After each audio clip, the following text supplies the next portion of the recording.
All right, guys. So most of the DeFi protocols that we're going to be going over today, most of them, in order for you to interact with DeFi currently right now, you would need a online browser wallet. So the most popular one is going to be Metamask. So for Metamask, I already had and I loaded this dummy account with 2 Ether just to kind of play around with it. So I'm going to be showing you guys the whole step of it. Just as a reminder, remember the start and remember the end. So the start is going to be 2 Ether in this account. Just to show you guys different protocols. So the first one is going to be MakerDAO. So for MakerDAO, what it does is it utilizes a borrowing function. And in order for you to think of it this way, you place in ETH and you get to borrow DAI out of it. So DAI is a stable coin that was made specifically for MakerDAO. So you can actually access their website. You can go to oasis.app or just go to the MakerDAO website and just click on some of the products. So they also have a governance as well. And for MakerDAO, the thing about it is that it's a community-owned platform. So on the governance side, let's say if you own MakerDAO tokens, you'll be able to vote on the platform for different decisions. You guys recently remember that Matic was trying to approach to where they wanted to become a collateral-based option on there. And so basically the community of MakerDAO would vote yes or no. And if they had majority vote, then it would be accepted into the protocol. But we're going to go over the functions of like trading, borrowing, saving, and stuff. So the first one, I'm just going to go over to borrow DAI. And it's going to have you connect your wallet. So you can either connect with MetaMask, Ledger, or Trezor. But the thing about MetaMask is that you can actually connect your ledger directly to MetaMask too. So it's more simple, it's easier to use. If you have questions about that, just go to MetaMask. You're gonna go to account side and then you're just gonna add account. So import account and hardware and just Ledger or Trezor. So very simple. So I'm gonna go ahead and connect my MetaMask. And what it does right here is that it clicks onto the account. After that, you're basically verifying your signature, saying that, this account is mine, and now you're in the platform. So for, if it's the first time that you're creating a vault, you're gonna have to pay a little bit in gas fee, and you're also gonna have to pay a little bit in the processing fee in order to create that account on MakerDAO. I believe it's around like $10, but I created a while back. So for this one, let's say that you want to utilize your Ethereum to get a loan. So most of these platforms, what you do is that you're lending and borrowing. You want to utilize your asset to where, hey, look, I don't want to sell my Ethereum for DAI. I want, let's say I have to buy something, but I don't want to sell my Ether. But I know I'm going to return that money back. That's where the lending and borrowing comes in. So let's say you want to use the borrowing function. You got to go ahead and borrow. And there's different collateral types that you can use. So let's say you can use Ethereum, you can use basic attention token, USDC, wrapped Bitcoin, Kyber token, 0x, Mana, and each of these things have different parameters. So let's say if I wanted to utilize Ethereum, my liquidation ratio is 150%. I'll get a little bit more into it as well. The liquidation fee is 13%. And this is basically like your balance in your wallet. And the DAI available is how much you can borrow from that lending protocol. So let's say, for example, if you have basic attention token and you wanted to use it, the maximum you can borrow out of the pool would be 1.59 million. So if you want a really, really big loan, right? You wouldn't be able to use basic attention token if it's over that amount. But what you can do is you can switch it to ETH and then utilize it in the second pool, which is going to be a bigger pool, right? The liquidation ratio basically means that whatever price Ethereum is at, you're going to multiply it times 0.5. So whatever it is over, it's basically like the ratio is like how I'll get liquidated. And then if I do get liquidated from that price, what would happen is that MakerDAO charges a 13% fee based off of what I have. So here's going to be the example. So let's say I want to place in 1 Ethereum, right? And current price for Ethereum is around $350, but I want to borrow 100 DAI, right?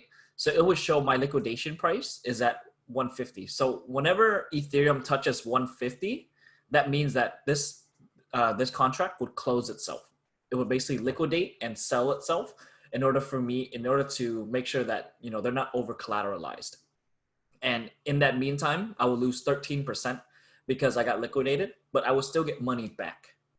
So the point of this is that the liquidation point is that whenever it gets to 150, it sells your asset. So it sells my 1 ETH, right? In order to recoup some of its losses. But even though I'm only borrowing $100. Now, the reason that was 150% is the collateralization ratio is that you can also see up here that if I put, let's say like $50 or so, you can't borrow any DAI. The minimum in order to borrow is going to be 100. But let's say I want to go up to, you know, 200, right? My liquidation ratio goes up. Now it's $300. So the more that you're borrowing, the more that you're utilizing your asset, especially your collateral, the more that you use it, the more that it's going to take away and it gets closer to liquidation, right? But for this example, I'm going to go ahead and borrow 100 DAI and liquidation is at 150. So if Ethereum at any time goes to 150, it closes out of my position right away. So basically I have my 100 DAI. It does a liquidation of 13%. And it's going to show you all the terms and details. All right. So next I'm going to open up the vault and you would definitely see that right now, in order to facilitate this transaction, it's going to be $41.73 to borrow 100 DAI. I'm actually not going to spend $41 to borrow 100, but I'll show you other ways. Have fun. Yeah, $41 is pretty high. Wait, is someone not on mute? I've just muted him. I'll just mute people who aren't on mute. Okay, cool. So for MakerDAO, right now, as you guys can see, the gas fee is, you know, super high. It's do you guys see the transaction on the screen? Yeah. So it's $41.73 just in order for this to clear. I mean, if you also go to like higher gas fees, lower gas fees, things of that nature, you know, it's still between a range of $34 to $41 just in order for me to borrow 100 DAI. So right now, MakerDAO, unless you're utilizing it in like very large quantities, you know, it's a very expensive procedure in order for this to happen. And so it literally bears out the most of the people that are in the DeFi industry that want to utilize protocols, but they're not able to because of this, like the high fees. So for like every day-to-day user and things like that, it's way too expensive. But yeah, so after you basically have that, you can go back to your account and it'll tell you how much you have available, how much you're using, and things of that nature. So for MakerDAO, it's very simple. Just you create a vault. It's borrowing and lending, but right now that literally the fees are a little bit too high. So I'm gonna go ahead and go on to the next protocol as well. So another competitor to MakerDAO is actually going to be Compoud. Now for Compound, you can go to app.compound.finance. You can connect, you know, Coinbase, Ledger, Metamask. And all right, cool. So on here, a little bit about Compound and why it got really popular is because of the fact that it's fully decentralized. The owners actually sold most of their assets. So for like Robert Leshner and them, Coinbase was a very early investor. So for them afterwards, they wanted to decentralize the protocol by basically selling out the voting rights. And there's different things that you can vote on here as well. So if you collect Compound, you can vote on proposals to basically, you know, different decisions on the platform as well, right? Same as MakerDAO, you can vote on there. MakerDAO, you can vote and you can share liquidity and things of that nature. But let's say for an average user, what you want to do in order to basically called yield farming is like making money off of these protocols. And so once you connect on there, you can see that Ethereum has an APY of 0.28%. You know, basic attention token, 6.58% ratio. You know, like wrapped Bitcoin 0.21, Tether 6.747, things of that nature. Now, the reason that there's a collateral side on it, but not for Tether, is because you cannot utilize Tether for, it doesn't have it in its protocol for collateralization. So let's say, for example, if you place in DAI, right? DAI is at 3.23%. What would happen is you can utilize that DAI to borrow DAI or actually collect. And the thing about Compound actually is that for its protocol, it will tell you different things of, let me see, of the token.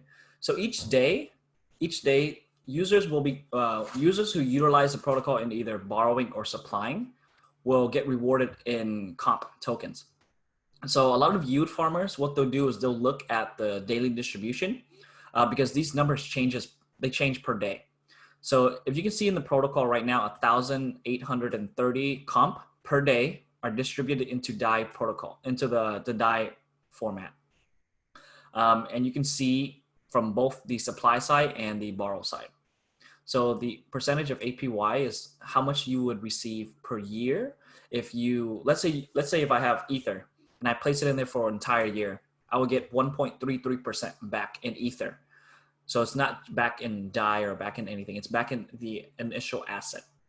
Because what happens is that whenever you deposit Ethereum, it switches to C Ethereum, which means Compound's Ethereum, which has a bonding curve of whichever the APY percentage set at. So let's say if I, here, let me actually do the example. So I'm going to go to Ether. I'm going to supply 1 Ether, right? So I'm going to supply Ether and I'll get part of the distribution for that. Supply, and it's going to be $10 for me to supply. I'm just going to go ahead and confirm. And you're going to see on the transaction, once it clears. Should have increased the 6-minute wait now. Yeah, let me, oh yeah, with MetaMask as well, you can also speed up. So I'll just go ahead and speed up. Failed. Cool.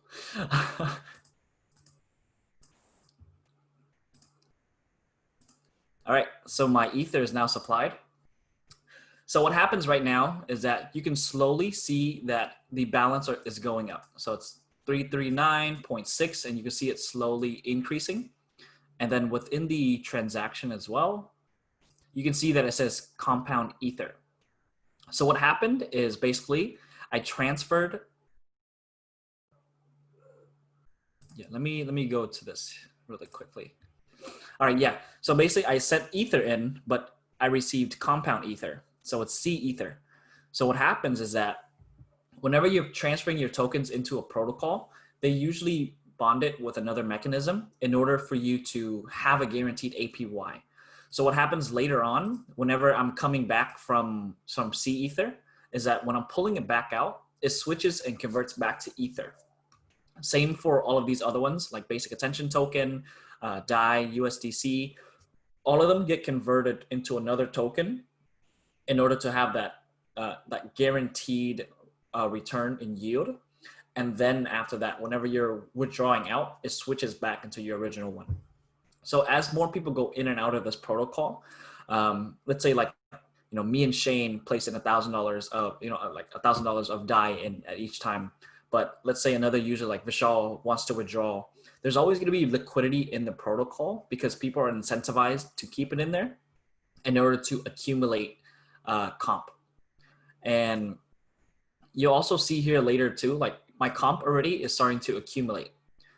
So slowly, slowly over time, this will increase more and more and more, depending on how long I'll leave it in there. See, now it's at like 0.00011. And then later on, I can actually collect it, which means it will send that comp back to my wallet.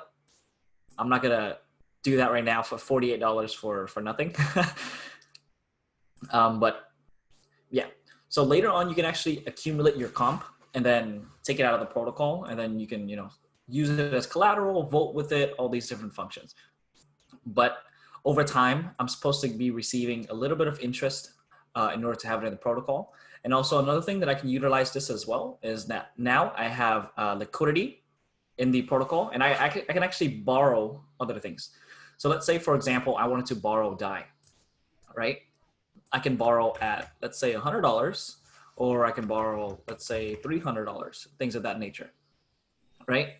Because of the fact that I have liquidity, I can borrow against it. Now, I just have to activate it as collateral. So whenever I enable my collateral, I have a limit of $254 that I can borrow. And same as MakerDAO, whenever I do get liquidated and things of that nature, it does have an impact. So this one is just basically enabling. What it's doing is basically enabling the contract in order for it to interact with my collateral. And it does take a while. There we go. So now that it's enabled, I can use it as collateral. I can actually borrow against it. So my maximum that I can borrow right now would be a safe side is 200, but let's just say I'm going to borrow at 100, right? So I'm going to borrow, and whenever I borrow, I have to pay back. So I'm paying back the 4.26%, but my distribution APY is basically I would get part of the 10% pool of Compoud. So in order to borrow $100, I would have to pay $27.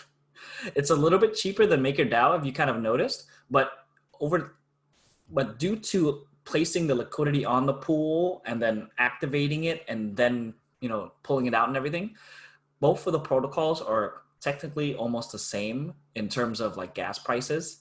So that's why you want to make sure that you're getting in and out during a certain time frame.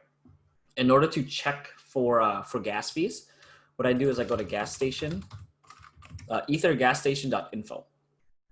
So right now it's 120 Gwei. It's fairly expensive. You can also see that the top, we call them gas guzzlers, the top ones that are using the most gas. So within the last 30 days, UniSwap spent 31.7K in ETH, 31.7K ETH, not like the USD value. Like that's how much actually Ethereum was actually used, which is $12.7 million just used in gas alone on UniSwap. So with those being said, like this compound, we'll leave it here for a little bit. And what will happen is that later on, it will accumulate more and we can, kind of like use it to our ability. So I'm going to go ahead and go over to the next platform, which is Aave. Now for Aave,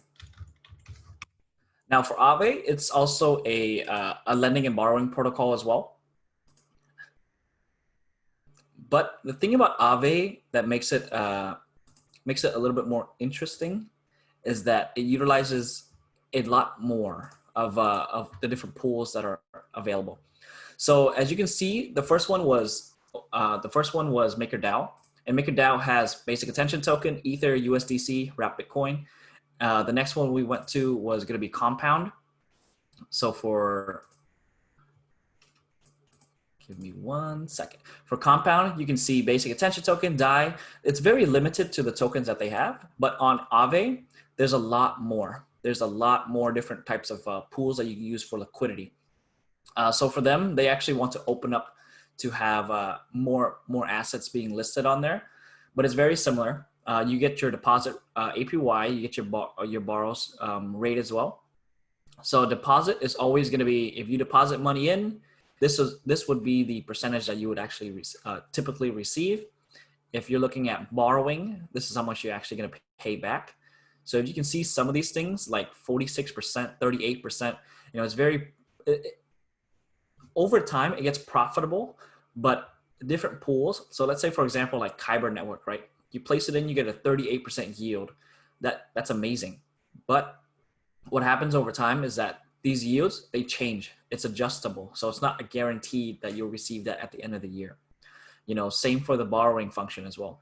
The borrowing stability is that later on, this is on market rate. It can go up, it can go down. So that's why a lot of people are, quote, quote, yield farming, because of the fact that if you chase some of these APYs, that you're able to, be very profitable in a short amount of time frame, and then switch over to another, to another setting. The next one is going to be Balancer. So for Balancer, it also has a governance token as well. For Balancer, you can actually, let me connect my wallet. So most of these things, you're going to be connecting your wallet. It doesn't require any transaction. It's just basically the wallet is signing that it's saying it's accepting. So also for Balancer as well, you can swap your Ethereum to Balancer, things like that nature, but adding liquidity. So for Balancer, it actually utilizes pools. Pools is the same thing as all of the other ones. But the thing about Balancer is it's adjustable. See how it's 49% wrap Bitcoin, 49% RIM BTC, 2% yield finance token. Yield finance 5, which is, that's weird. Okay. Yield finance is only at stage 1 and 2, so I'm not sure about 5. But they also have the different market caps and liquidities. And in order for you to profit off of a pool, is basically if anyone's utilizing your pool. So for Compound, what you're doing is you're placing DAI in. I placed ETH in. I can get DAI out, right? You're borrowing, you're lending. For this one, this does a conversion. So whenever, let's say, someone's withdrawing and they want to withdraw from the pool, they're utilizing Balancer, what happens is that you receive a fee. Here's the swap fee over here, so 2%. So let's say you wanted to do just Balancer and wrapped Ethereum. So whenever you're selling Balancer or selling Ethereum or buying Balancer, buying Ethereum, things of that nature, you're doing it in a decentralized way where it interacts with smart contracts. So you don't have to go on an exchange or go to some of these, different protocols. You can just literally just go on some of these protocols like UniSwap, Curve Finance, and things of that nature. But yeah, so for this one, when you're supplying liquidity as well, you also receive Balancer. Balancer is basically their governance token as well. So whenever you're supplying, whenever you're using it, you basically get a overall percentage plus the governance token as well. The next one is going to be Curve Finance. Now, Curve Finance looks like it's made in like the 1980s. It's very, very old school. But it's also the same one as well. So on the bottom, you can also see the different pools that they have as well. Right now, if you have Compound, which is CDAI and USDC, you actually get a 6% yield on Curve Finance. Same for like PAX. Some of these pools are basically like, some of these are mostly stable coins, but Curve Finance utilizes a lot more of the cool features of you can combine different pools. So as you can see, Maker was kind of like the original one. Maker was the one where you just borrow and lend. Second one you went to was going to be Compound, which you can borrow and lend, but you also receive the governance token. Balancer utilizes pools. Aave utilizes the same thing as well. But Curve Finance, I can utilize multiple protocols. I can utilize Maker with Compound, with yield finance, with REN BTC, things of that nature, in order to accumulate a little bit. In order to accumulate a little bit more as well. The next one is going to be Loopring. So Loopring is a decentralized exchange that has liquidity provisions for it. Let me go ahead and connect. So let's say, for example, I wanted to place an order on here. I wanted to convert, let's say, see if, no, it's not on there. But let's say if I wanted to switch Ethereum to, let's say, USDT, right? See it on here as an exchange. You can buy, sell, whichever way you like, but you have to deposit your Ethereum on here to utilize it. In order for Loopring, in order for you to accumulate the LRC token, what you have to do is you would have to place an order in the spread. So either a buy or a sell within, I believe it's 2% range of the spread, and keep it there for the snapshot. So the snapshot is actually in 3 minutes. I believe it's every hour, every top of the hour. So what happens is like, let's say if I place in a buy order, right? And it's within the 2% spread and the snapshot gets taken place in 3 minutes, what would happen is I would slowly accumulate Loopring tokens. So you can also do liquidity mining where if you don't, you can see like the different types. So right now they're only doing it for BZRX to ETH, USDC to USDT, GRG to ETH, USDT to DAI, and you can see this the spread percentage on here. So if you want to place in an order between the snapshot, so the snapshot reward is going to be during this time frame or during this time frame. After that, it expires, and you might have a new promotion of things of that nature. But let's say between 820 to 919, it has to be within a 0.1% spread. And the only reward that they'll reward during the whole time of an hourly snapshot is 3,000 USDT.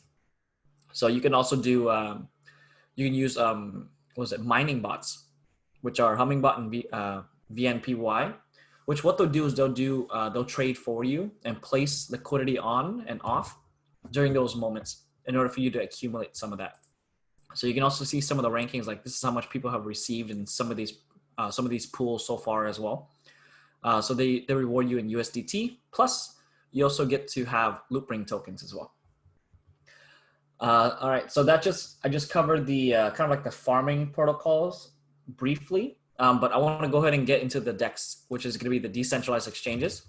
The most popular one is going to be UniSwap. So for UniSwap, what they do is you can list any token on there you'd like, any single token. It doesn't matter what it is. Let me go ahead and connect really quickly. All right, so let's say, for example, no, I don't want to choose a list. Okay, it's updated. Okay, so for this one, I can add any single token that I like, but we're going to import. To select a list. It was a new thing. It's basically just like where they get the data from for like lists of tokens. But so just click on anything like CMC or anything at all. Gotcha. Okay. All right, cool. So now that you have basically like a list of tokens, DeFi 100, no, Coin Market Cap. Let me see if they have. There we go. All right, cool. So on here, I can, let's say I wanted to switch Ethereum to Matic in a decentralized way, right? I can do this by utilizing it. So let's say I want to put 0.5 Ether. This is how much Matic I will receive, right? So this is basically off of, this is where they're pulling their data. So the price impact is 0.50% liquidity fee. So the liquidity fee, the thing about Uniswap that makes it so cool is that it's also it's very similar to what we talked about earlier with Balancer and Compound. So you place a let's say I place Ethereum in, right? And I want to have it with Ethereum and Matic pool. So what would happen is you have to do a 50-50 split. So if I place in 0.5 Ether, I would also have to place in 9,246 Matic. So let's say over time, another user comes online and is like, hey, I want to switch Ethereum to Matic. Well, what happened is that it will utilize my pool, and now I have 1 Ether, 0 Matic. But what will happen is that I will receive a fee. So anytime that it's being used, I will receive a small fee for it. Now the pool is very big because it's let's say if I do 10, right? Let's say 100. All right. So within the pool, there's probably around 200 ETH already. So around 200 ETH to the Matic pool, because right now it shows that price impact is 49.99%. There's probably over 1,000. Okay. All right. So the bigger the pool, the less the price impact, because of the fact that there's more Matic that's placed on there, so you guys can utilize it. Right. If there's not that much, what would happen is that slowly, there's no Matic, so they have to go to like 3 different routes in order to basically get that token. So if there's no pairing for it. So I'm just going to go show here a very quick example of how to swap. So I'm going to swap 0.1 ETH for Matic tokens. And it's going to be around $6 for the swap.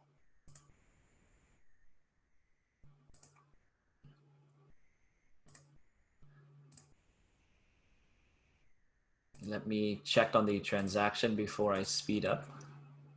5 minutes. Yeah, I'm just going to speed this up really quickly.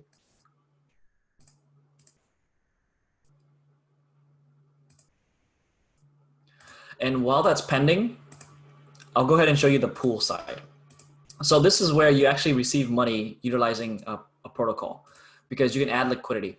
So let's say, for example, I wanted to add Matic. Did it clear? It did. Okay, so this is what happened.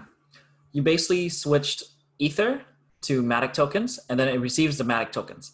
So it shows right here, you know, 0.1 switched to 1,856, and that's what I received in my wallet. So now it shows that my Matic.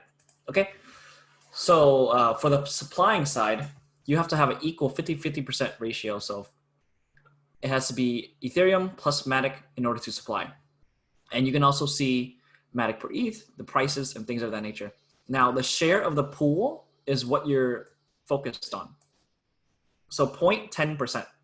So any transaction that happens between the ETH and Matic protocol on UniSwap, I receive 0.10% of the fees at all times. Now let's say if, you know, some of the other people like get off of the pool, right? They pull out of their pool and everything. My pool share goes up. So anytime it's being utilized, my percentages go up, up, up, up. But whenever more people are adding to the pool, my percentage goes down. So over time, let's say like over time, what will happen is that over time, I will be able to collect more fees. So let's say, for example, if I keep this in there for a month, things of that nature, you know, my Matic, I might receive, you know, 0.2 ETH back compared to my Matic, or I might receive 0 ETH, but double the amount of Matic, because the pool goes back and forth, but it would always be an equal representation. And then I also get fees on top of that. So the fees will be split into both sides. They'll try to do it equally. So if, let's say I have less Ether, they'll try to split the pool reward into the Ether fees. If I'm switching it over to Matic and things of that nature, they'll try to keep it 50-50. But over time, I will receive 0.1% of all transactions if no one adds to the pool and no one takes away from the pool, and people are still utilizing it as well. And it's a little expensive, but in order to utilize it, you just have to sign the transaction, letting them use your tokens as well. The next one is going to be Oneinch. Oh yeah, so a little bit more about UniSwap. UniSwap also has an info tab that not a lot of people know about. So for the info tab, it shows you liquidity. So ETH,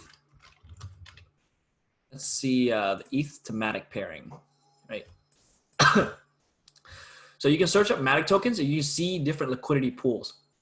So right now in ETH to Matic, there's only around, you know, $68,000 worth of liquidity that's on the protocol. So you can also see all the transactions as well. So let's say, for example, like this transaction right here, like 2,700, right? What they did was they removed ETH and Matic. So that means they took out of the protocol, they took out of the pool. Another one is going to be like swap ETH for Matic. So here's actually my transaction right here. My transaction was I switched 0.1 ETH for Matic tokens, right? So you can see the different swaps between back and forth. And each one of these, it transfers a fee. So you can also click on it and it will show you like the fees of it and things of that nature. Where is my tab? All right. So yeah. Now let's say if you wanted to utilize a new pool, you can actually, if there's demand for it, let's say if you wanted to do Matic to, let's say, USDT, right? You actually can create another pool as well. And what will happen is that you would be the owner of that pool. In the beginning, you know, it'd be very, very profitable for you because you're the only one that's supplying the pool. So what happens is that, let's say you place in $1,000 worth of USDT and $1,000 worth of Matic, right? you're gonna have 100% ownership of that pool. And what happens is that you receive all the fees. So slowly over time, you can actually make, fairly well, great amount of money off of that, based off of just fees as well. Now, another one for UniSwap is that actually has the trade function as well. Let me. So you can also check the charts on some of the UniSwap protocols, and this is based off of the exchange as well. So let's see, Matic doesn't have it on there, but you can look through different ones, like let's say BAN to ETH. This is on UniSwap, so you can see on UniSwap how the price goes up and down, just like a regular exchange, to also time some of the prices as well. Next one is going to be Oneinch exchange. Now, Oneinch is very, very similar to UniSwap. They're basic competitors, but the only thing about UniSwap and this one is that it also shows you spread. So let's say, for example, earlier, if I wanted to trade, let's say 0.1, what's happening? Let's say I wanted to do, 0.1 ETH, right? 1 ETH.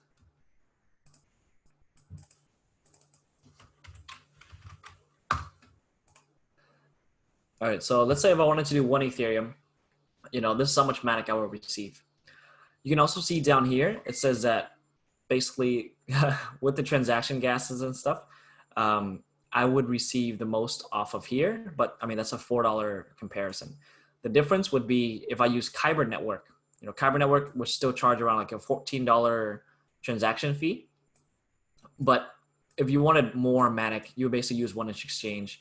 And it'll tell you like different ones of like for UniSwap, it's a $9 fee, but you receive a lot less Matic. So this one, you pay a little bit more, but you will receive more tokens. So this one actually, Oneinch is a very good aggregator whenever you're trying to look at different exchanges to see where to use a swap. So let's say if I used Kyber Network earlier, I would have received a little bit more, but I also paid a little bit more in gas in the transaction fee to interact with their smart contract as well. All right, so moving on to the next one is going to be, what is wrapped Ethereum? Wrapped Ethereum is what you're going to be utilizing for Ethereum. So there's two parts. There's Ethereum and wrapped Ethereum. So wrapped Ethereum basically lets you interact with ERC20, the ERC20 standard, to swap back and forth. So the original Ethereum, it's basically like just like the main token, right? And what happens in these protocols is that you don't know that you're utilizing it, but let's say when I switched ETH to Compound ETH, what happened there is that I switched, technically it went from Ethereum to wrapped Ethereum to Compound ETH. Let me see if I find, here we go. So whenever I swapped Matic, right? It didn't say Ethereum, even though it was Ethereum, it actually wrapped itself first and then sent it over to me. It's inside the smart contract. So what would happen is that these protocols do it for you, so you don't have to worry about wrapped Ethereum in order for you to interact. But it's very, very simple. It doesn't cost that much as well. So let's say if you wanted to wrap your Ethereum, right? You can use, what is this? Oh yeah, you can use Relay Radar, and what you'll do is basically, let's say I wanted to do one wrapped Ethereum, right? Oh, I don't have enough. Let's say I would want to do wrapped. So just go ahead and wrap it, but it's just a very small fee that I would have to do.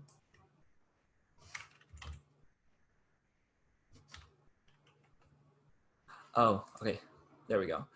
So it shows like, for example, if I wanted to do 0.1, I'll just switch it to wrapped ETH.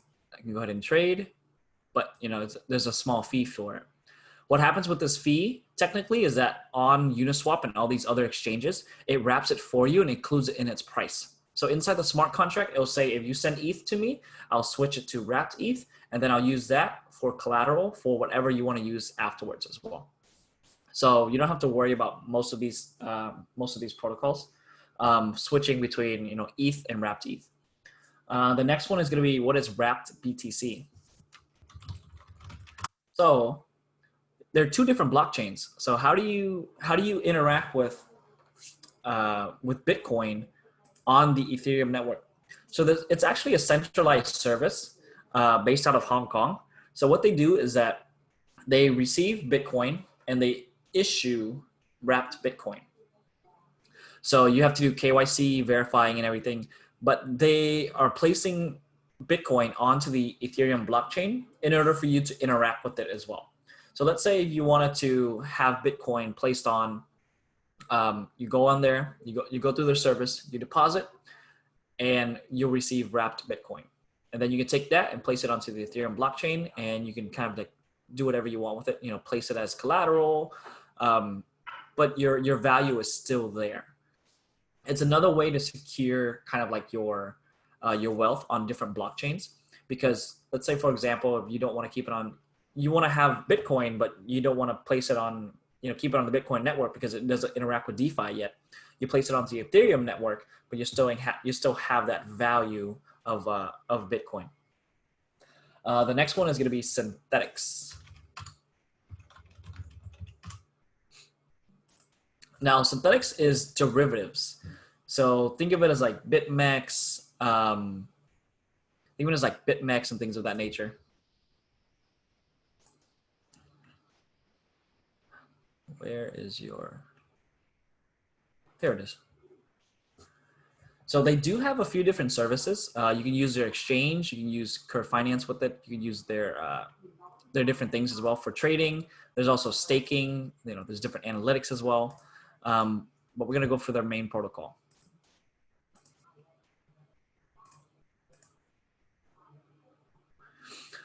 All right, so for Synthetix, you're basically betting with or without, like with or against. So you can long, you can short, you can also do indexes. So let's say you create a trading strategy in order for you to switch between two different things. So let's say if I wanted to, long, Bitcoin, I can go on here, I can check out the price, and I can just go ahead and place in my confirmation. And then from there, it also has a liquidation price and things of that nature as well. You can also create a Synthetix. So the Synthetix is basically a product that you can use. So let's say you wanted to do Forex or equities or commodities, which they're coming up with. But you can also bet against or with prices in a decentralized way without worrying about like a third party coming in. So most of it right now is just based off of crypto. So you can do inverse Ethereum. Inverse Ethereum is basically the opposite of Ethereum. It's like you're shorting Ether.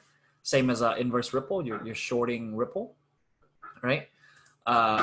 Later on, they'll have equities and things of that nature too. But until then, it's mostly going to be crypto based related. But you can long, you can short, and without worrying about KYC and stuff like that. The next one is going to be Kyber Network. Now, Kyber Network's fun is because we actually recently just got listed on Kyber Network. It is a decentralized exchange with liquidity, but the thing about Kyber is that it's very focused on including only like the right projects. So Matic was just listed, and let's say earlier, 0.1 ETH. So earlier I had it at 8,500 and 1,856. This one I will receive a little bit less, but let's say if I connect my wallet and I swap, see my fee is going to be still here as well,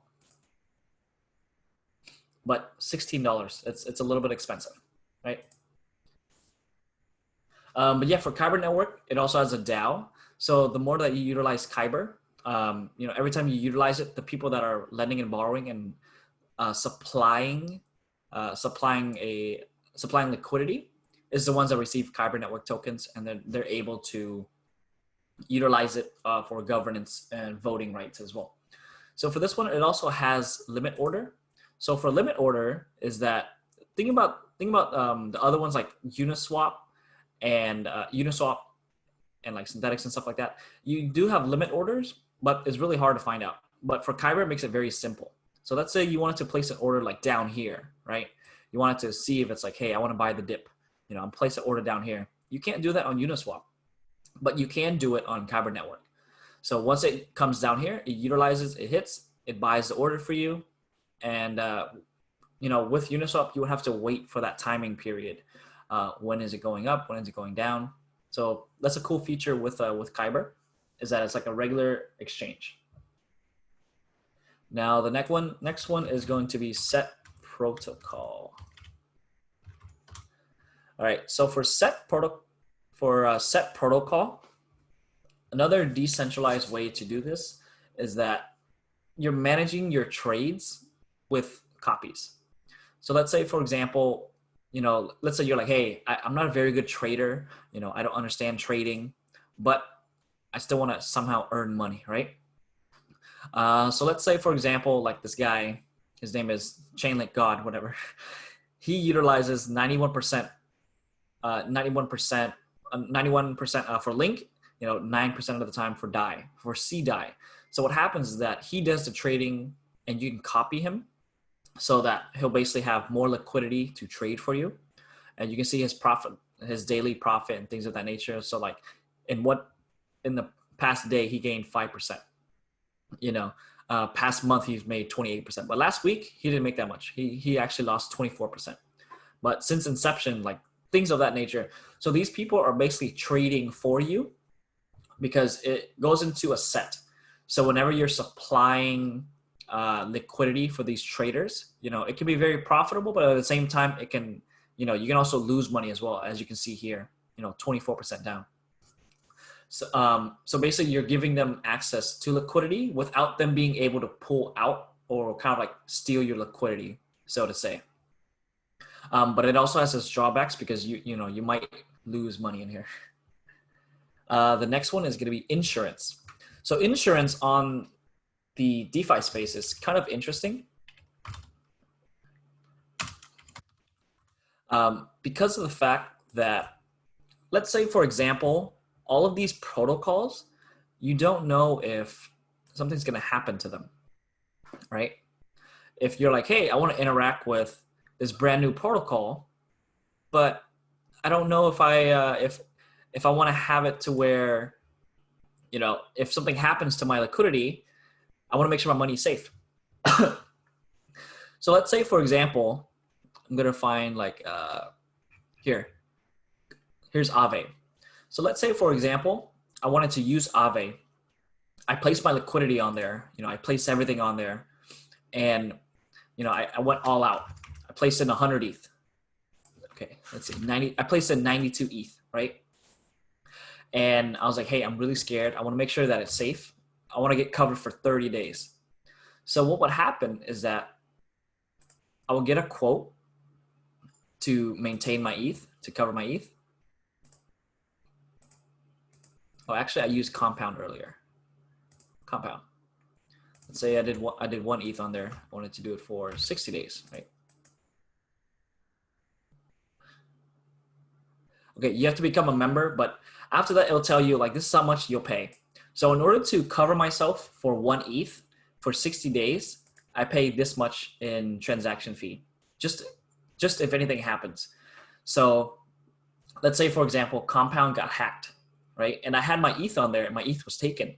Nexus Mutual would actually pay you back for it if you buy a quote from them. Of course you have to do KYC and things of that nature, but let's say you can also check for claims, which I have to create an account and stuff, but you can check for claims in their network status. So let's say, for example, down here, this guy got hacked at BZX. He claimed that, it was 1,000 for his coverage, right? And he actually got accepted. Some of these hacks that were, let's say MakerDAO, this guy was insured for, 34K, things of that nature, but he was denied because MakerDAO wasn't hacked. Once you hit the certain parameters, they'll pay you out. So here's the BZX hack. This guy placed in $30,570 into the protocol when it was hacked, And what happened was that they saw that it was hacked and they accepted the claim. So you have a certain amount of time frame of when you can when you can have it accepted and things of that nature too. So yeah, BZX hacked. Get your they got paid back. So it was like totally safe to use. But it's just a way for people to have like an ease of mind, but you still pay a premium in order to get covered. So they do cover a lot of different protocols. They do cover a lot of different protocols like Aave, Compound, 0x, Oneinch, things of that nature. But there's also some of them, like some of the newer ones too, like Yam Finance, right? Yam Finance had a bug in their system. So whoever bought Yam Finance when it first came out, yeah, they were rewarded, which are like kind of like the lucky ones. The next thing I'm going to go into is going to be flash loans. Now, very, very interesting way. A lot of people have been trying to find flash loans in order for them to generate liquidity, generate, a lot of money and things of that nature. The easiest one to do is going to be InstaDapp. But this is going to be just for, it's just going to be for like Maker and Compound. Now they added Aave and Curve. But what you're going to do is, so I have my Compound on here earlier. Let's see. So for this protocol, what you do is you're creating a DSA, which is a decentralized smart account. So the decentralized smart account is like once you connect,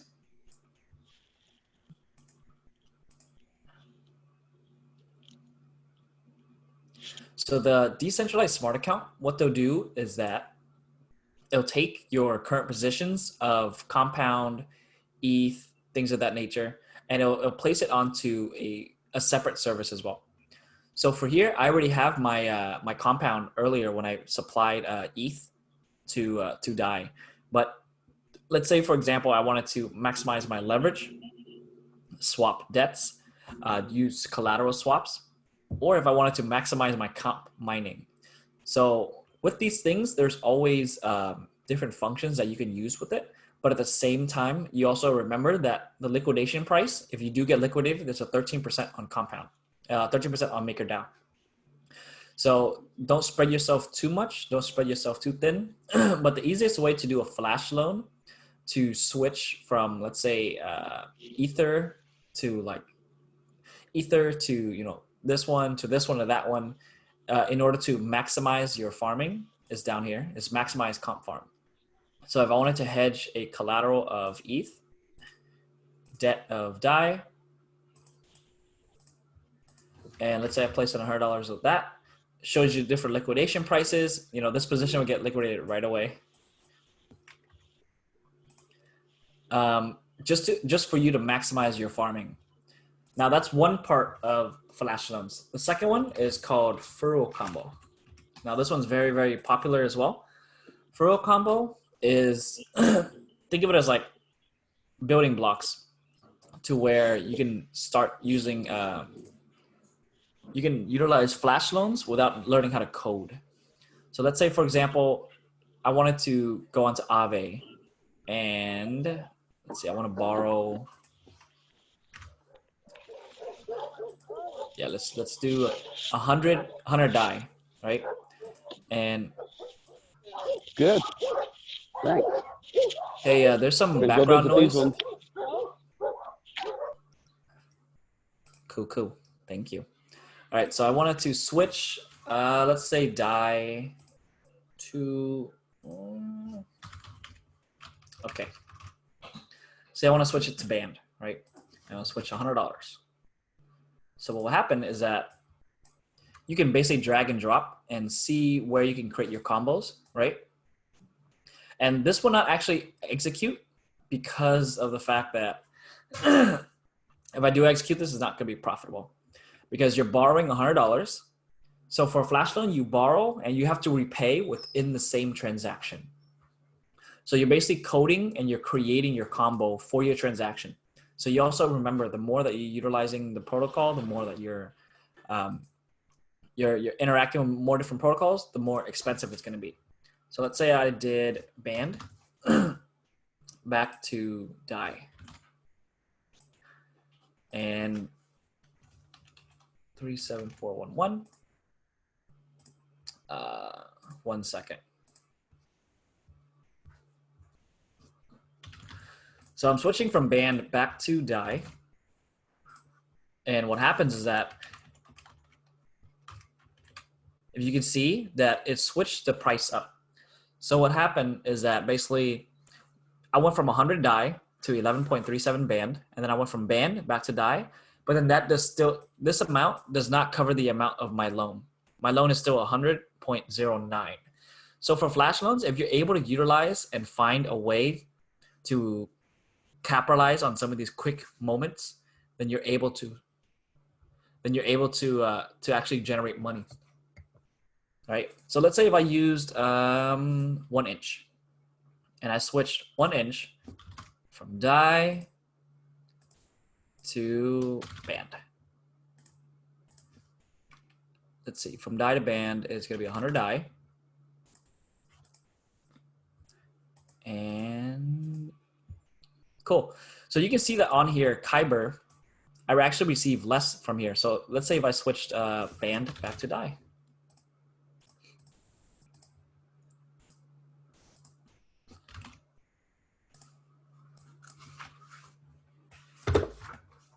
Then I might be able to make an arbitrage deal based off of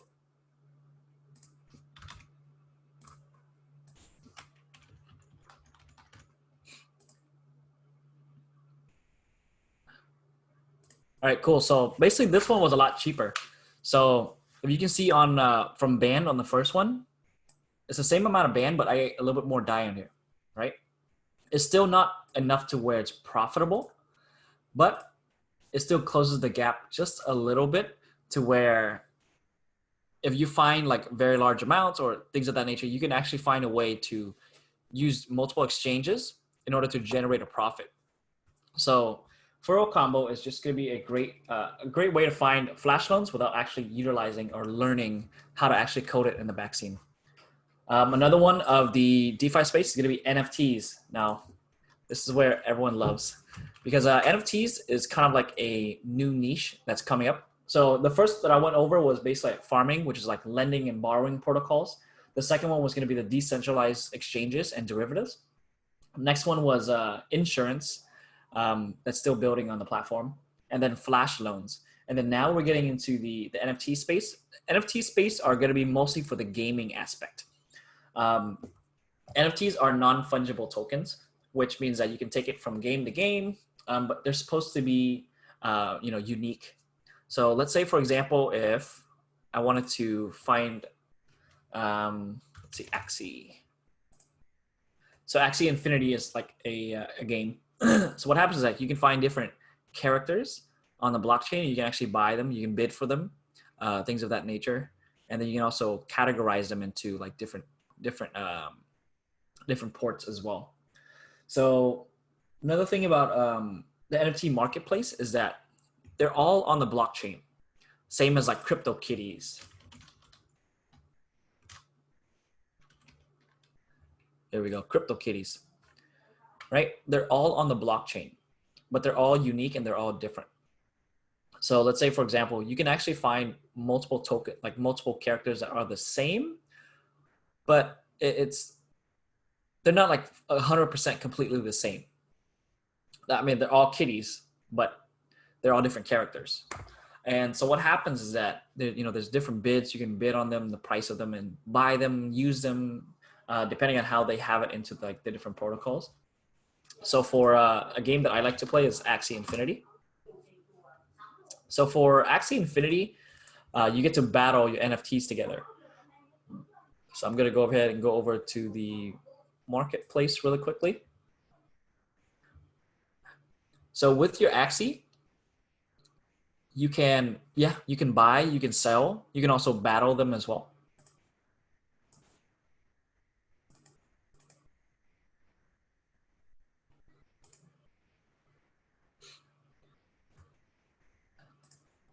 So depending on your Axies, you can place them up for auction. You can use them with different things as well. But yeah, so the NFT OpenSea is a marketplace that you can basically buy, sell a large collection of it. So let's say there's multiple games, like you want to sell an Axie with a CryptoKitty and place it into a bundle.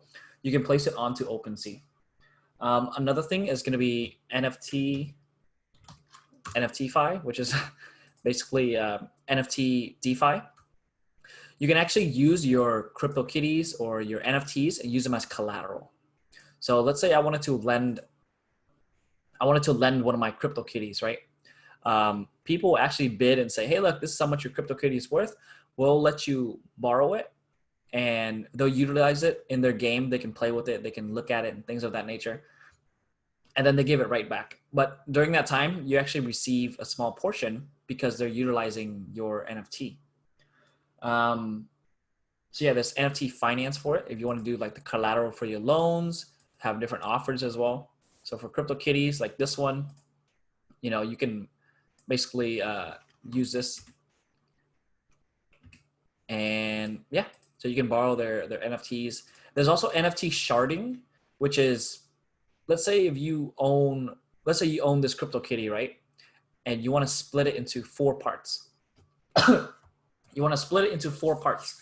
So what happens over time is that you now own 0.25 of this CryptoKitty.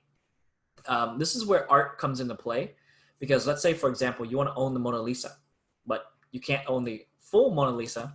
So what you do is you want to own just a small portion of it, so you still have it. Like you're just saying, hey, look, I'm still the owner of the Mona Lisa. So you can own 0.01 of, you know, the NFT. A few different things that I'm going to give you guys as resources is going to be pools.fyi.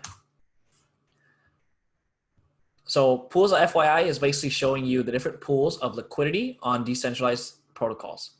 So right now, the biggest liquidity pool is going to be Curve Finance with their DAI, USDT, USDC, and TUSD. It has around $666 million worth of liquidity. And you can see how much usually like the pool ROI is.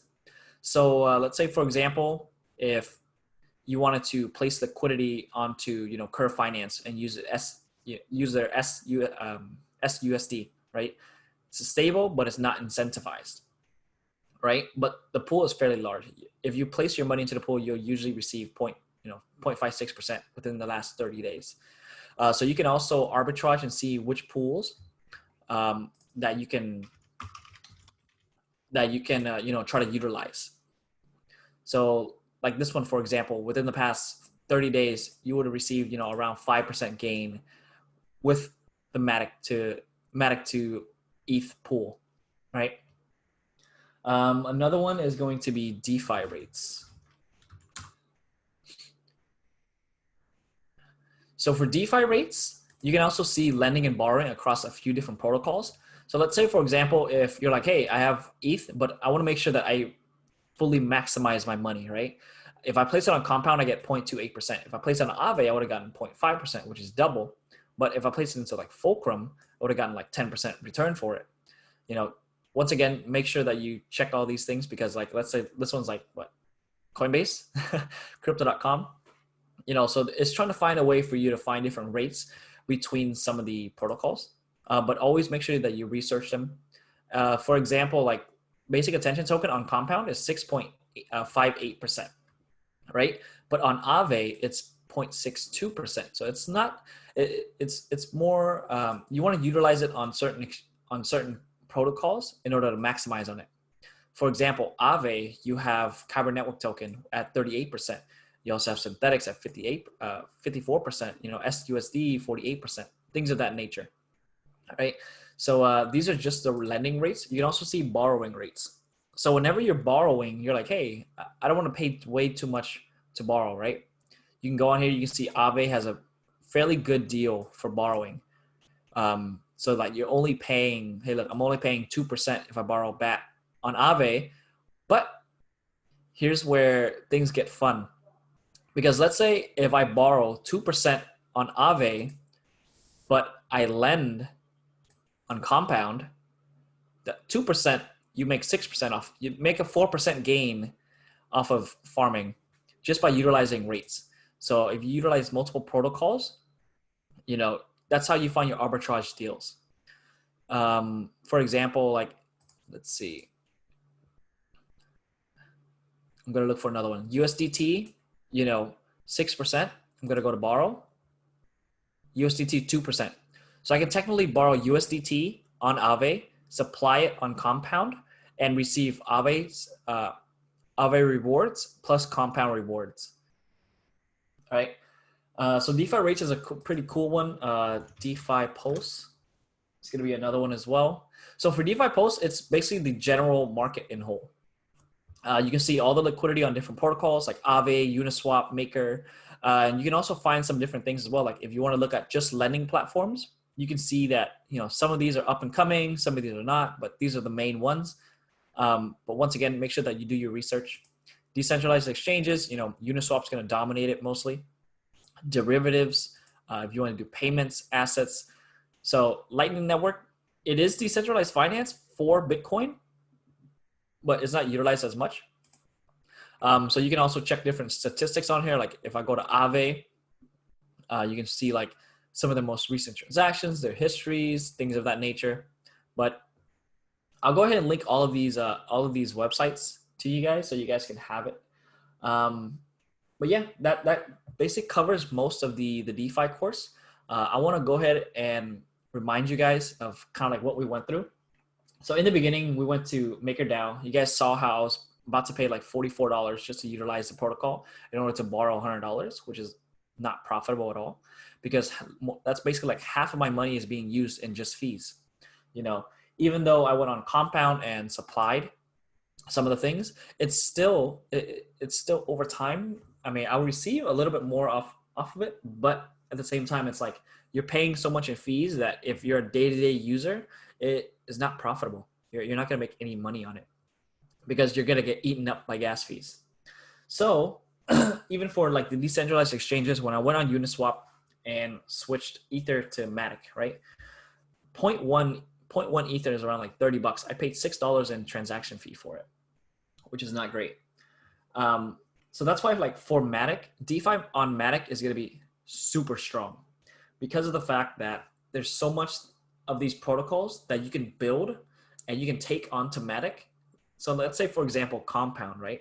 Compound is an open source protocol. If you wanted to build Compound on Matic, you just fork the code. You just basically create a copy of the code, fork it, and place it onto Matic Network. And what will happen is that the same fundamentals would apply. You would have, let's say, you can change, let's say we change the name to like Compound V4, right? The fourth version of Compound or whatever. We place it onto Matic and we can have C4 as your token. And what will happen is that the governance will still do the same. The liquidity will go on a lot faster, a lot more efficient. And then whenever you're placing money into the protocol, you don't have to pay like $44 just to interact to borrow. So some of the things that are already building on Matic Network is Razor Network. So Razor Network is a decentralized oracle. Let me see if I can get the link really quickly. So Razor Network is basically a decentralized oracle. As you guys can see from Band Protocol, Chainlink, those are some of the big oracles, right? But this one's actually on layer 2, which means that it has a very fast time to react. So let's say, for example, if you wanted to, let's say during high latency times, what happens on Compound is that it does a snapshot from its oracle service, right? It does a slow snapshot. But what happens, like, let's say if you get liquidated and it was because of a very quick second, right? But you want to place money back into the protocol because you're like, hey, I'm about to get liquidated. I want to make sure that I place money into top of my position. On a layer 2, it's very fast. You can place in so you don't get liquidated. But on a layer 1, I have to pay $44 if I wanted to place, $10 in to make sure I don't get liquidated. It doesn't add up. It doesn't make sense. So a lot of people during MakerDAO's, they call it Black Thursday event was I believe in March, was what happened was that Ether at one point reached all the way down to around like $88 or something. And what happened was a lot of people got liquidated, but people couldn't get in soon enough, their transactions in soon enough in order for them to not get liquidated. They couldn't top up their position to add more Ether in. So a lot of them got liquidated for, you know, really, really cheap prices. So yeah, Razor Network is a decentralized oracle that's building on here. Another one is going to be PlotX. So for PlotX, what they're doing is that they're going to be also another layer 2 solution that's being built on Matic to kind of help Matic in terms of like different things. There's also Bluezilla, which is going to be a decentralized data storage. So let's say, for example, you want to place your files onto, you know, onto the blockchain. You can do it with Bluezilla. We also have WazirX's AMM, which is going to be a money market. We also have what was it, StakeFi, which is StakeFi or Staffy. If you so for this one, it's basically staking finance. So you can actually stake your Matic tokens and receive StakeFi, their own tokens. And I think right now they're doing a 40K FIS token drop as well. There's also Block. Let's see. So yeah, they also utilize R tokens. So for their protocol, you know how Compound utilizes C tokens. So like CDAI, CETH, USDT. They do the same thing, but with their own tokens. Another one is going to be Block Vigil. So Block Vigil, what they do is they're going to help easily deploy a lot of the dApps. So you don't, let's say if you're building a dapp and you don't want to worry about like, hey, I don't want to learn how to get onto layer 2, how to worry about checkpoints and all these things. Block Vigil actually helps you, and they're building with Matic as well. Another one is going to be, let's see, EasyFi.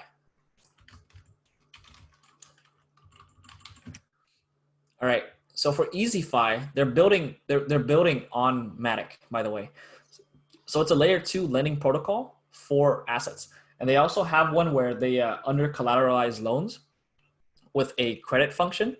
So let's say, for example, here, let me see if I can find that article. It'll be really good for you guys. Here we go, under collateralized loans. So let's say, for example, you want to borrow $100 worth of DAI, right? And you don't have liquidity. I mean, you're like, hey, I don't have any ETH on me right now. Like with Compound, you have to place some liquidity in order to borrow. But with under collateralized loans, it's based on a credit scoring system. So let's say, for example, I don't have any ETH, but I want to borrow DAI, right? I want to borrow USDT. So what I'll do is I'll submit that I want to borrow, and they will accept it or decline it based off my credit. So let's say if I'm a first-time user, of course, they're not going to be like, no, you know, this guy never borrowed with us. We're not going to let him. But let's say I've been borrowing for like, 100 times within the past 2 days. You know, they're like, hey, this guy borrows, but he pays back. So the credit scoring system is like, hey, look, we can actually trust this guy with our collateral. It's based off of a peer-to-peer system. So let's say, for example, if Shane was like, hey, I'm going to borrow 100 DAI, and I vouch for him. I'm saying, hey, look, if he wants to borrow it from the protocol, you know, I vouch for him. What will happen is that it will take my credit from my account and place it to him in order for him to borrow and lend, things of that nature. So he can kind of utilize my assets, but then he pays it back and it goes into the protocol. So that's a really, really cool thing that's being built on Matic as well. Another one is going to be Safe Haven. So Safe Haven does digital inheritance services. So let's say, for example, if later down the road you become a crypto billionaire, and you're like, hey, I want to make sure that whenever I do pass away, my children receive my money, things of that nature. Safe Haven will actually do the inheritance and things of that nature on the blockchain for you. So yeah, there's a lot that's being built in DeFi, and these are just some of the protocols that we're going over today. I know I went through everything a lot faster, but I want to know if anyone has any questions, because I know it's a lot to kind of take in.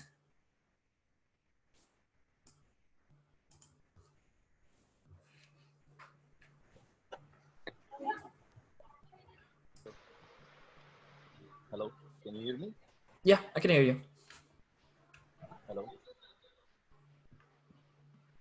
Hello? Yeah.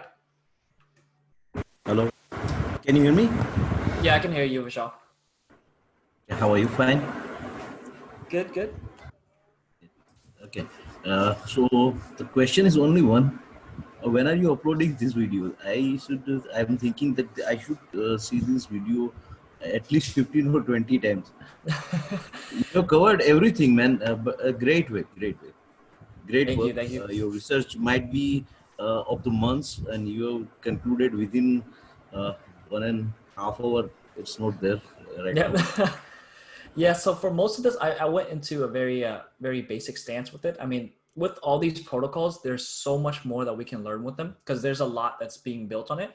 But the basics of like some of these protocols that, you know, as once you play around with it a little bit, you'll see some of the core functions, and they're very similar. You know, whenever you're saying like, oh, MakerDAO compared to like Comp compared to, you know, Aave, they're all lending and borrowing protocols. So the majority of it is just like the little specifics of each one. Great knowledge, great knowledge. I would learn everything, and I just request you to share every link until you post Oh the yeah, yeah. video. Yep, Yeah. I'd be grateful. Yep, thank you so much, Michael. Great Yeah, work, man. no worries. And also for this one as well, remember that you know, like you guys saw how much the transaction fees and all the gas and everything, right? And for with smart contracts, it gets very expensive because the more you utilize, the more different protocols that you utilize, the more that it has to interact with more. So let's say like FuruCombo earlier for a flash loan, if you interact with like 5 different protocols, your gas fee is like $200. Yeah, it gets pretty expensive. So and also like Oneinch exchange, it shows you like the different gas prices between the smart contracts on each, you know, each exchange and things of that nature, and finds you the best one. You know, some of these protocols, it's starting to get pricey. And even with ETH 2.0, it's still going to take like 5 years before everything's fully up and it has the full capacity of the network. By that time, the wave of users that gets on is going to be even more. You know, each year that crypto goes on, it gets crypto progresses each year. So the way with Matic that we're creating that layer 2 solution is that we're bringing users onto layer 2 in anticipation of the mass adoption. So yeah, I'll make sure Great, everything's placed into the links as well.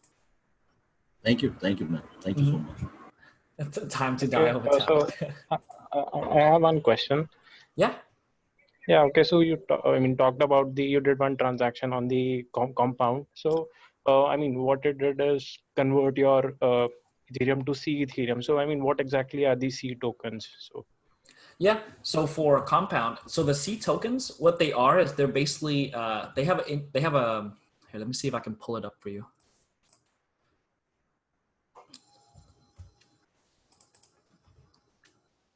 C tokens. Here, let me. I'm gonna share my screen again really quickly. All right. So for Compound, the C tokens, what they are is that basically they're utilized only on the Compound protocol. So whenever you're getting Ether, right, it switches from regular Ether to mint Ether. So let me see if I can pull up it doesn't show the chart. Okay. So let's say, for example, I place in 1 ETH, right? 1 ETH turns into to 1 C ETH, right? Now for C ETH, what happens is that it has a rate. So let's say, for example, ETH is at 0.28%, right? So what happens over time is that if I leave this in for 1 year, my ETH, my 1 C ETH would be equal to 1.028 Ethereum when I pull out. So in order for you to have a way to accumulate, they have to switch to a second token, which has a bonding curve. So like slowly over time, think of it as like an exchange. The rates are gonna go up, right? Over time, it's gonna go up. So another example is like basic attention token, right? 6.58%. So let's say if I place in, 100 basic attention token. So it switches here, let me actually pull out my notepad. Make it a lot more simple. Let's see. So I place in 100 back, right? that converts to 100 C BAT, right? So from that 100 C BAT, let's say I wait 1 year. So after 1 year, my 100 C BAT would be equal to 106.58 BAT. So that's why they do the curve. The curve is basically like the percentage in order for you to gain. So the only way that you're going to be able to do this is with liquidity, because let's say, for example, if you place it right here, right, you get 100 C BAT, and over time it gets more expensive because at the end of it you're going to pull it out. But if, let's say, me and a million other people place in BAT, you know, there's going to be no slippage for you, because over time there would always be the last person that's going to pull out of the pool, because there's always going to be one person that's still in the pool. You kind of get what I'm saying? Yeah. So I mean, what I get is CBAT is like an appreciating asset as per the API, and I mean, it is something whose value just increases over the time. So when you withdraw, you'll get the equivalent amount. I mean, whatever you've gained over the time period you hold. Yep. So yeah. So like like on the exchange right now. So let's say you know, 1 BAT equals 1 C BAT. But what happens is that C BAT appreciates only. It does not. It doesn't depreciate. So it's it's at a fixed curve. Yeah. Yep. Okay, and also for Compound, they do this with all the tokens, and you can actually utilize it on different ones as well. For example, like a balancer. So on here, you can also see cETH that I have down here. Your Compound Ethereum can be also used as collateral while it's being used as collateral. Okay, so I mean, the Compound, so does it pay you? I mean, I know it distributes the comp tokens. So is it distributed to both suppliers as well as the borrowers, or just the suppliers? It's distributed to both. It's distributed to both. So let's say, for example, if I supplied and I wanted to borrow DAI, right? I get Compound on both, but it's at a let me see. Let me check the rate really quick. Okay, so I mean, it's like anyone using the protocol, be it buyer or be it borrower or supplier, so both will get the comp tokens, right? Yeah, they both get the comp token, but at a certain ratio. So let's say for Ether, they're only supplying 100 and let's say 140 compared to DAI, which is at 180. So what would happen is that it's a 50-50 split between supply and borrow. But you know, if you're utilizing, you know, if I just borrow, I mean, I just lend Ether, right? I get 138. I get a portion of the 138 because this is for the entire pool of Ether that's being deposited. But for DAI, I actually receive a lot faster. So if you double dip, you're basically borrowing from ETH, you're supplying in DAI. That's you know, you're double dipping in both, but I'm only receiving portion of the supply on ETH, but then I'm also receiving the borrow supply on DAI. Okay. So if you as long as you're utilizing the protocol, you'll receive Compound slowly, but that's where the yield farming comes in, because I mean, like right now I got what 0.0379 of Compound, so it does take some time throughout the year and stuff like that. But this is what people are farming. They're farming to maximize this. Yep. Yeah, I mean, this whole thing, the DeFi thing looks great. It's just the Ethereum fees that sucks. So yeah, everything, you know, in DeFi, everything is really like, it's the building blocks of finance. But the only thing is, like, the fees are way too high. The average person, if you're trying to borrow $100, it's way too high. I mean, you're paying $44. Like earlier, I was paying $44 in order to borrow $100. I was like, no, that's way too much. Right. Okay. Thank you. Yeah. All right. Any more questions, guys? Okay. Good day, everyone. Hey. Hey, can you hear me? Yeah, I can hear you. Okay. Yes, I've actually learned a lot from the whole DeFi class and all. Like, actually, I was not into the DeFi process, but with the class, I'm actually good. But my question is, so what is the what does Matic Network actually contribute to the this DeFi programs you have actually mentioned? Yeah. So with these DeFi protocols, Matic isn't integrated into it. Like for example, like Compound, Balancer, and things of that nature. So Matic's not like specifically integrated into it, but at the same time, Matic provides a solution. Like you saw how earlier how MakerDAO, $100. I try to borrow $100, but I'm paying $44 in fees. So for Matic Network, they're trying to solve the problem of trying to bring the day-to-day user to the DeFi industry. Because if you're paying $44 per transaction per time that you're using a DeFi protocol, most likely you're not going to use it that long. And what happens is that this industry is very, very young and very early on. So if, let's say you bring Compound, you can literally fork Compound, take the whole code and deploy it onto Matic Network at a very cheap rate too. So like, for example, like you wanted to do MakerDAO on Matic Network, you can. You wanted to build UniSwap on there, you can. You wanted to build Balancer, Curve Finance, any of these things, you can technically take the source code and deploy it onto Matic Network. So if you want to be kind of like that's where like developers, if they're able to build on it, like the next future is actually layer 2 DeFi.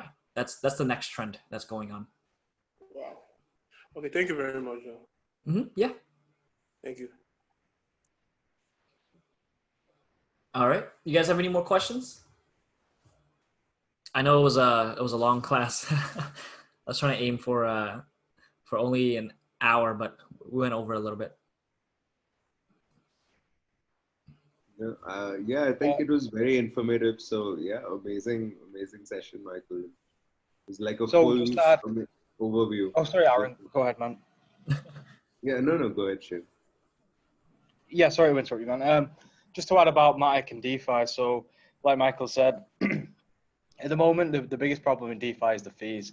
So that cuts off a lot of these day-to-day users that might want to use DeFi. Obviously, moving forward, that's not going to be, that's not conducive for mass adoption. Like Michael said before, $44 to borrow $100, it doesn't work. If anybody does that, they're not, it's not going to happen really. Not in any kind of mass level. So what Matic can do, like Michael said, you can either, fork protocols, DeFi protocols, and put them on Matic, and the fees will be, I think it's 1/1000th of the fee on Matic compared to Ethereum, or even less recently when the Ethereum fees have gone higher. So essentially, it's like pennies compared to, pounds. It's less than that. So at the moment, there's already quite a few DeFi protocols building on Matic. So Michael mentioned before, I think EasyFi. So that's one. What the biggest one is wNXM's AMM DEX. So that's an automated money market DEX, bringing a lot of DeFi functionality within its own platform. But by building on Matic, they'll be able to offer these functionalities with basically no fees compared to what's on Ethereum right now. That's just one as well. In the past few weeks, Matic has come like leaps and bounds in terms of DeFi. So AMM DEX from wNXM, which is the biggest one, that's the crowning jewel. There's PlotX, which Michael mentioned as well.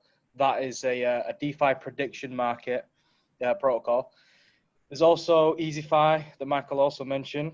And they're going to be launched under collateralized lending. So it doesn't mean that you don't put up any collateral for loans, but it means you put up less collateral than your actual loan based on this credit scoring system. And this credit scoring system they're using is using by CoinFox, basically. CoinFox is a company in crypto that essentially provides like trading interface for people, but they do a lot of other things as well, including this credit scoring system. So they are building on Matic. This credit scoring system is building on Matic, and that's what EasyFi is going to be using to power these under collateralized loans. So essentially, just like in traditional finance, you can get a loan based on your credit. So taking into account like in the past, have you been able to pay loans? Have you been able to pay your bills and whatever? Are you kind of worthy of credit, worthy of a loan based on your own kind of traditional financial background? So it's the same kind of things now being applied to DeFi, to blockchain, and this is all being powered by Matic. So that's one really exciting concept. Other than that, there's also synthetic assets launching on Matic. So Synthetix, that project is obviously like, that is boomed in the last few months. Synthetix isn't launching on Matic, but there's something similar. The Oro Pocket is launching on Matic for synthetic assets. So essentially, even in the past few weeks, Matic's come leaps and bounds in the DeFi space. All different kinds of protocols are now working on Matic. All different areas of DeFi are now starting to integrate into Matic. And all that means is that all these different aspects of DeFi, people can use them paying fees that are essentially next to nothing compared to what you would pay on Ethereum.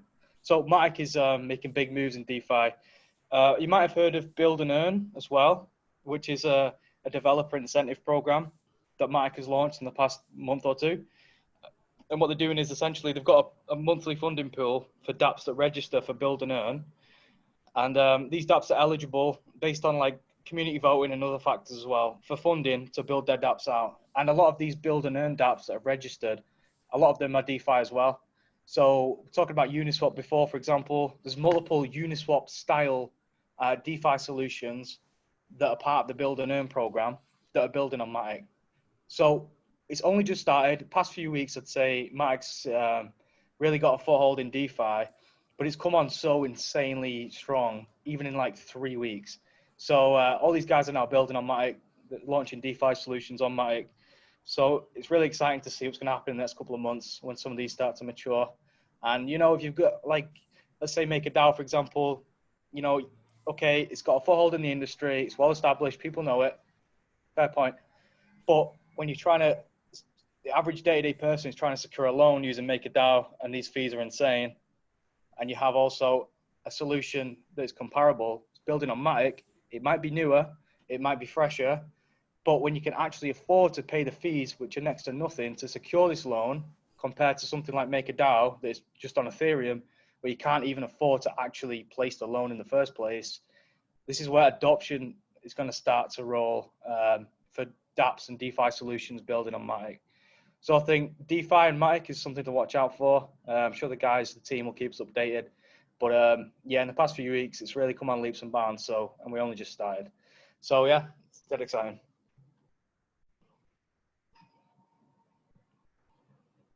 Yeah, especially with like the trends that I've researched in DeFi. So I was there through the initial phase of Comp.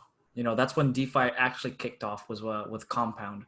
And the industry went from, it literally went from, okay, the first one was lending and borrowing protocol. And then right after that, it switched up and it was like, okay, we're going to go to decentralized exchanges. That's where UniSwap got very, very popular. After that, it was kind of like going into the more different industries of it, like insurance, flash loans, NFTs. And I believe the big next kind of like trend and wave for DeFi is going to be NFTs and layer 2. And with NFTs, basically, like you guys know how many games that are onboarding onto Matic Network. it's at an alarming rate. There's a lot of games that are being built on there. You know, so for the next two kind of like ways that they're going with it is going to be Matic Network is going to be able to secure like the next wave of adoption.